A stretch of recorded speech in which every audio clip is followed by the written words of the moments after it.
Hello, Redemption Tucson. My name is Dave, and I get to kick off kind of a special daily devotional of Holy Week, where each day this week, a different leader from our church will walk through what was going on in the life and ministry of Jesus on that day. And so we'll walk through each day this week, Thursday, Good Friday, culminating in Easter Sunday. We'll walk through specifically kind of an intentional time to slow down and consider the life and ministry of Jesus. And so we find ourselves here on Monday, the day after Palm Sunday, where Jesus in Matthew chapter 21, we hear that Jesus came triumphantly riding into the city of Jerusalem, and the people were following him. In verse 9, it says they were crying out, "Hosanna to the Son of David. Blessed is he who comes in the name of the Lord. Hosanna in the highest."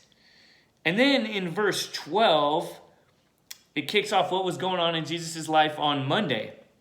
It says this, "And Jesus entered the temple and drove out all who sold and bought in the temple.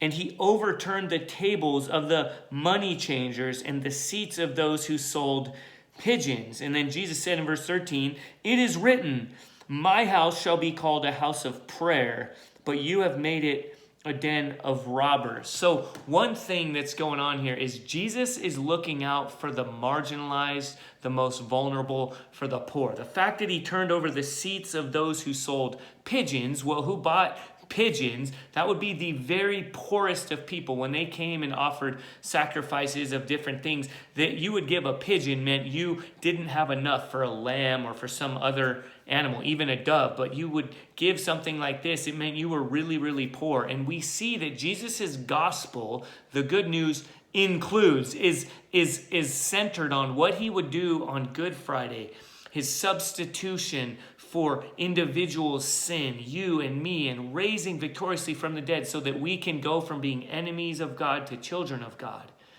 But it's not just an individual thing. As we like to say, it's not less than that, but it's even more. He is making all things new. So his gospel, his good news includes all of human life, every facet of our society, especially where there is abuse of especially the poor. And then something else for us to consider is how Jesus was really, really popular on Monday when everyone thought he could do something for them.